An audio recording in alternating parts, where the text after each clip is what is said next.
Ladies and gentlemen, hello and welcome to the news podcast on TayNinhTV with some last events in our province as well as nationwide. And here are our stories today. Ladies and gentlemen, the working delegation of the Provincial Party Committee led by the member of Provincial Party Committee Standing Commission, Chairman of Provincial Party Committee Inspection Commission Nguyễn Thành Vững recently had a working session with the Standing Committee of the Party Committee of Binh Lức and Tân Phú communes to agree on a number of contents of the draft documents of the party conference of the communes for the term of 2025 to 2030. Up to now, the communes have been carefully prepared, ensuring the process of collecting opinions according to regulations, focusing on development targets and the key projects and breakthrough programs, demonstrating the determination to develop the comprehensively and sustainably in the new term. For the Binh Lức commune, the party committee of the commune agreed to set out 14 main targets to be implemented during the term and 5 key projects and 2 breakthrough programs, striving to build Binh Lức commune into a world by 2030. Tân Phú commune set out 12 main targets and 3 key projects and the key tasks to increase the total value of products in the commune by an average of 8% or more during the term. The members of the working group suggested that Binh Lức and Tân Phú communes should consider adjusting the targets to suit the development orientation and clearly demonstrating the position and potential after the merger, demonstrating the political determination and the development aspiration of each locality. Concluding the working section, the member of Provincial Party Standing Committee, Chairman of Provincial Party Inspection Committee, Nguyễn Thành Vững, requested the party committees of the two communes to seriously absorb the commands to continue reviewing and completing the draft political report, conference resolution, and action program to send to the Provincial Party Organizing Committee for appraisal. In addition, the communes need to urgently promote the conference propaganda, develop the organization scenario, and closely follow the guidelines and carefully prepare the conditions to successfully organize the party conference at the commune level for the term of 2025 to 2030.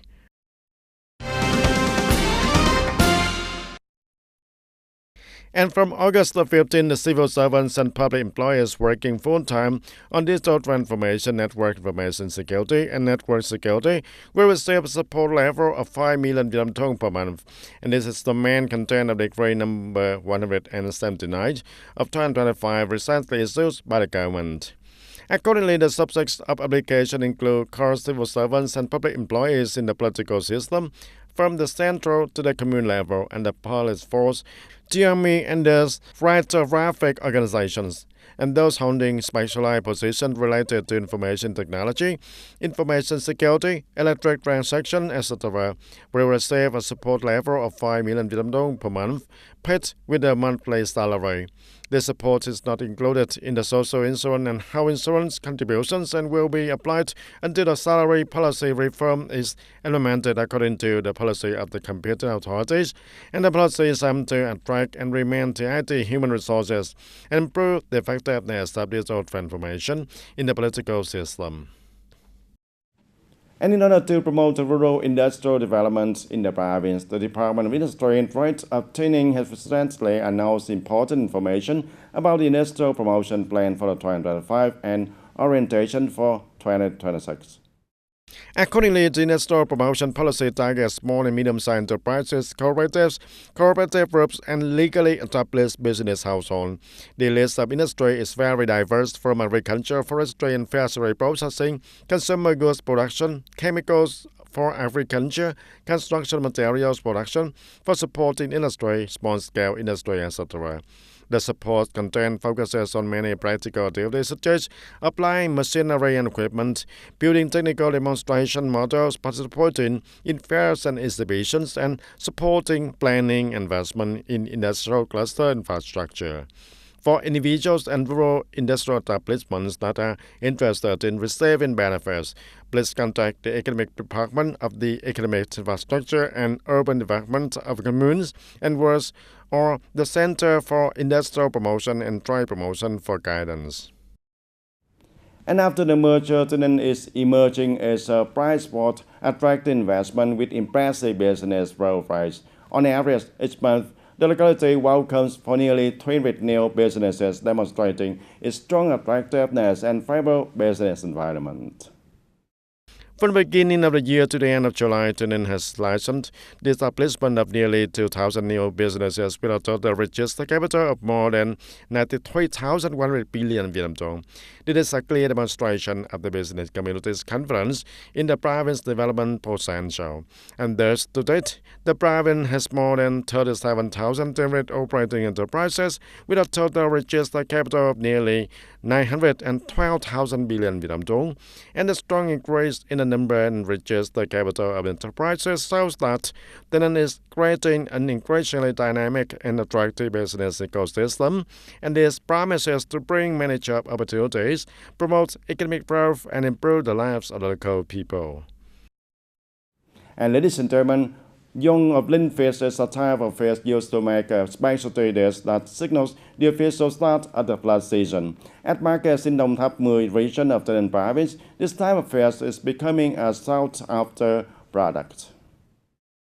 About a week ago, when it first appeared at the TayNinhTV Community Market, young Linh fish was still scarce and was sold for 200,000 to 220,000 Vietnam dong per kilogram. However, currently due to the increased catch, the price of this kind of fish has decreased to about 160,000 Vietnam dong per kilogram.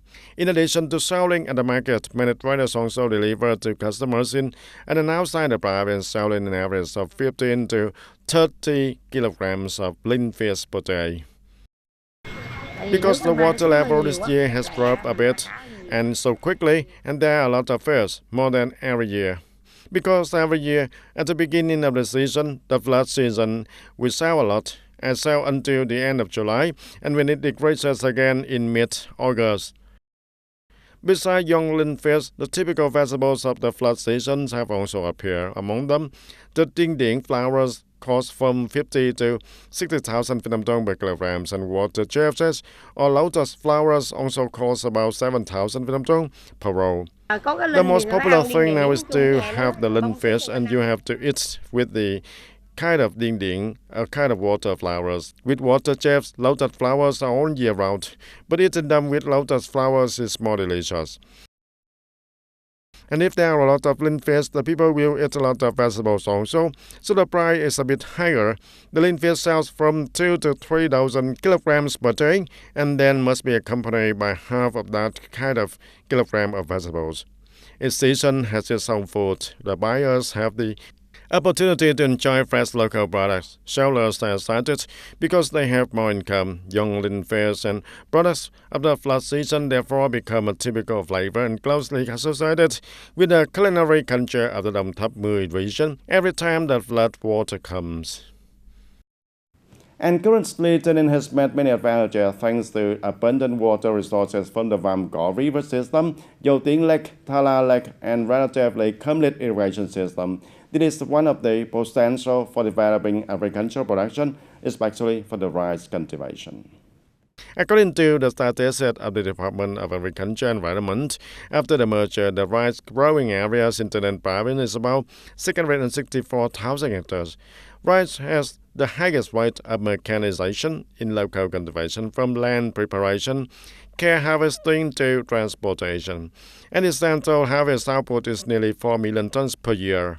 In the summer-autumn crops of 2025, the whole province sold nearly 263,000 hectares of rice, reaching for 98% of the plan. And currently, the fields are yielding nearly 65,000 hectares, with an average yield of 6 to 7 tons per hectare, and an estimated output of nearly 380,000 tons of rice.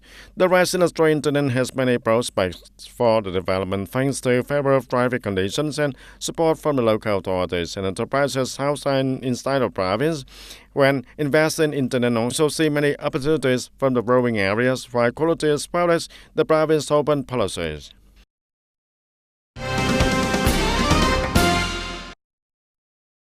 TayNinhTV has a border of nearly 370 kilometers adjacent to the provinces of Ta Bum, Khmer, River and Siem of the Kingdom of Cambodia, with 21 border gates, including 4 international border gates, 4 main border gates, and 13 secondary border gates. Border security management is always a key task.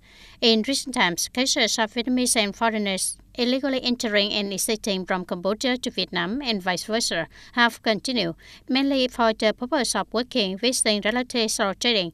This situation not only causes difficulties in disease control, but also poses many potential risks to security and order. The authorities have rightly detected and handled 11 cases, with nearly 30 subjects illegally entering and exiting the country. In addition, in the first 6 months of 2025, the Cambodian side also coordinated and handled over 12 trips, with a total of nearly 490 Vietnamese citizens working and residing illegally in Cambodia. The police force and functional units urgently coordinated to receive and handle according to the provisions of the law, ensuring strict management.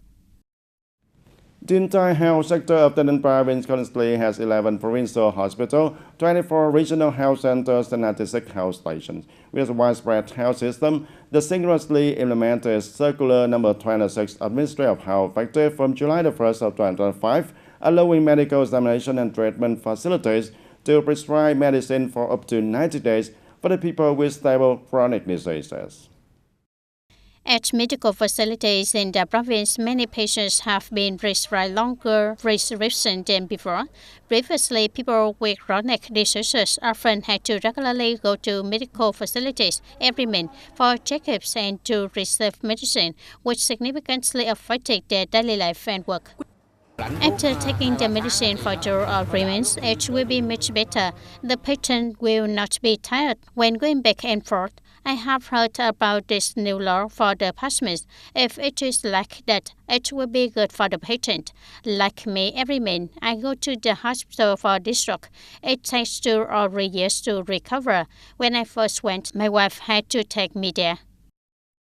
This new regulation is supported and highly appreciated by the people because it has reduced time and travel costs, especially for the elderly and those with difficult travel conditions. In addition, this regulation also helps medical examination and treatment facilities focus resources better on acute cases, improve treatment effectiveness, and optimize medical human resources.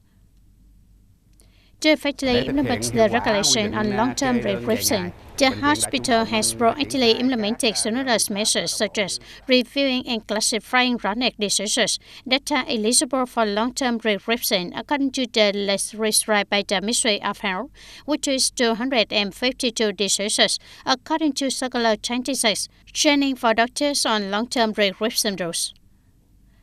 Circular No. 26 is a practical policy contributing to improving the quality of chronic disease treatment while creating peace of mind for patients. However, for the policy to be effective, doctors recommend that patients strictly follow treatment instructions, properly reserve drugs, and use them according to the prescribed doses.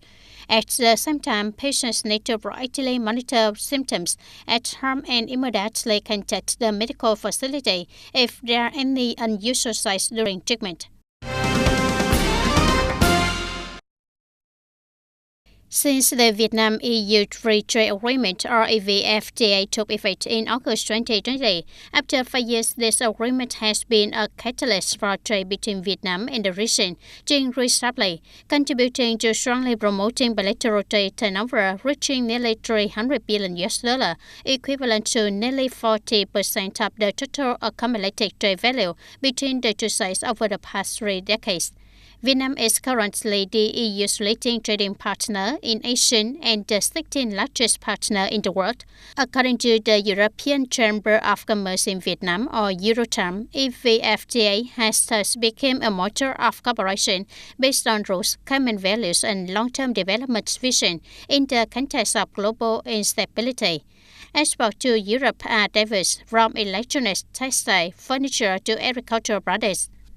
In contrast, the EU is Vietnam's third largest export market and fourth largest source of imports, supplying strategic products such as high-tech machinery, means of transport, pharmaceuticals, and green technology. Eurotimes said the EVFTA has helped Vietnam position itself as a reliable manufacturing and export hub in the context of increasingly fragmented global supply chains.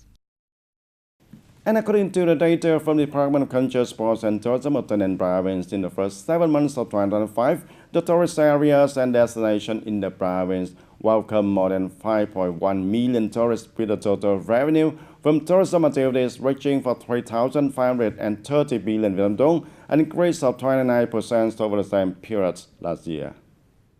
To attract tourists since the beginning of the year, the province has promoted the diversification and improvement of the quality of tourism products, and the service has organized major events and sport competition to contribute to preserving, expanding, and promoting historical and cultural values, promoting the images of the tourism to a large number of domestic and also foreign tourists.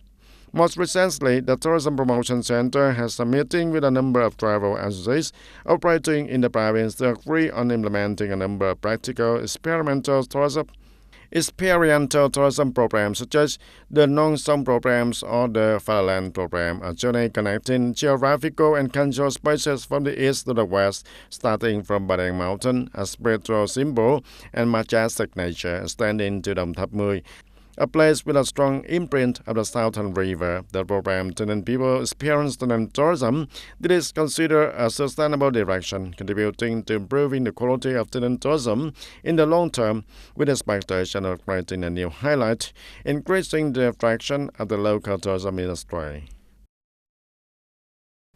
In recent days, many relief teams from all over the country have organized to transport relief supplies to the people in the flooded areas of the western Nghệ An province. However, the weather has been continuously rainy in the evening, making already difficult mountain passes even more dangerous. A series of accidents have occurred, although there have been no casualties, but there are warnings for the relief teams to pay close attention to the roads and rules to ensure their safety. And in recent days, many relief teams from all over the country have organized to transport relief supplies to the people in the flooded areas of western Nghệ An. However, the weather has been continuously rainy in the evening, making the already difficult mountain passes even more dangerous. A series of accidents have occurred, although there have been no casualties, but there are warnings for the relief teams to pay close attention to the roads and the rules to ensure the safety. Most of the roads to the flooded areas in the western of Nghệ An are long, steep, dangerous roads with many dangerous landslides. And during the recent flood relief campaign in Nghệ An flood area, there were a number of unfortunate traffic accidents due to many reasons. To ensure that the relief work reaches the right location, the right subjects, and is safe, the relief delegation needs to connect with the local authorities, comply with the instruction and warnings of the authorities also. If you are not familiar with the road, you should ask the locals, especially the landslides, and only go if it is safe. On the steep mountain passes, drivers must adhere to safe distances and speeds. In reality, there have been many accidents, even affecting the lives of team members while providing flood relief, both on land and by water. Therefore, to have a complete and meaningful volunteer trip, everyone needs to carefully study the rules when they have to take and must comply with the regulations of the authorities to ensure the safety. And ladies and gentlemen, that's all for today, TTV News. Thank you for being with us, and goodbye for now.